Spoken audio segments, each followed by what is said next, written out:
Join me on the news to discuss this. It's Chartered Accountant Akin Fatunke. Aki, it's good to have you on the news. Always a pleasure to be here, Felicity. Thank you. What impact do you think the ongoing fuel shortage will have on inflation rates and the cost of living for the average Nigerian? I dare say huge, Felicity. I mean, it's no rocket science. Naturally, logistics will go up. Smuggling will be on the increase. Black markets will strive. And then what then do you expect for food inflation that is over 40%? Even urban inflation, before you can say Robinson before Jack, everything's going up. At a time when you know that the cost of living itself is gone beyond the roof. The electricity tariff that we are battling with? Is it trying to secure water for yourself? Not a single drop to drink, said Lord Tennyson. Or is it the cost of trying to dispose your waste?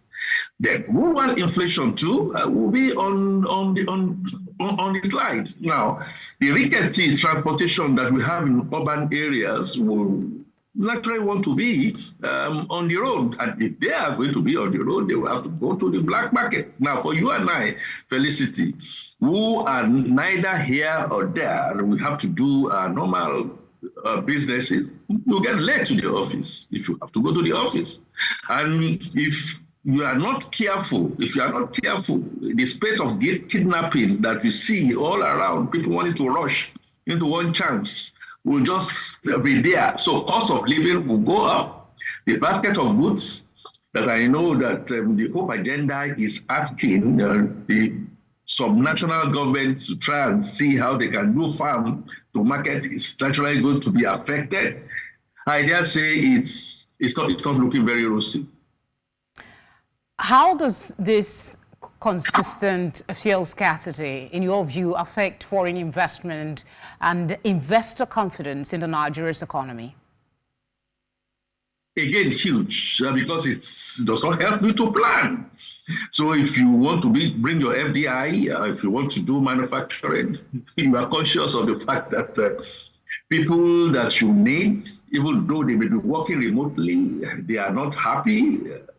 They are storing fuel at home. They are doing panic buying. And they see beyond the analysis that I am putting across here. So why exactly do we have fuel scarcity? Again, it goes down to the point that government is being opaque. It's not been, we've not been told the truth. Why do we have fuel scarcity? NNPCL is the sole importer. Back in the day when some of us were in oil and gas, the moments that you talk about, you could go out there to go import fuel. But then we had challenge, even at that time, during Mrs. Okujengwe last time, I'm talking about Jonathan's time, challenge with Forex. And they are all linked one way or the other. Because the plant, that is the cost of the crude. Once it goes up, naturally, you have to pay more subsidies. And when you pay more subsidies and your revenue is dwindling, what it therefore means is that you are borrowing, and naturally borrowing, at a time when we are still talking about minimum wage, living wage, that's not there. And the floods that are ravaging the countryside, I like to say that investors naturally are shaking. They are looking at it. If you remember, Felicity, when we started the policy of deregulation gone, which we have really not implemented the way it should be implemented, I dare say, and we end up now paying subsidies. Who is bearing the cost? Where is that money coming from? So the lack of opaqueness is not engendering investors to want to come.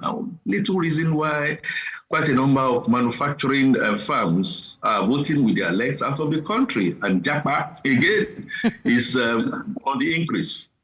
Yes. I mean, just this one, in the interest of time, what policy measures could help mitigate the economic impact of fuel shortages and prevent similar crises in the future? Felicity is truth. Truth. Truth. Let's tell ourselves the truth. Let's implement what we should implement with utmost good faith, with the Oberima Fide. We were talking about Port Harcourt to have come maybe about one and a half years ago. It still promises.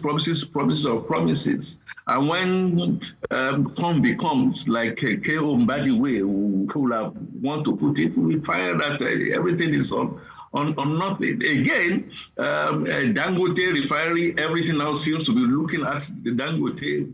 We hear that Dangote will come on stream. I heard that about 2-3 months ago. We really don't know what to believe.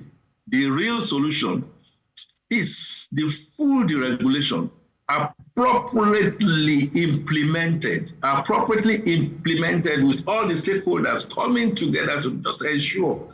Because what that is going to do is going to help the planning. How much fuel go for? Our refineries should work. Another subject entirely for another day. If those refineries are not going to work, the modular refineries, what are we? I think the key word here from what you said is appropriately implemented. Whatever the plans are and consistency with our policies. Thank you very much for speaking with us. Always a pleasure, Felicity. Thank you.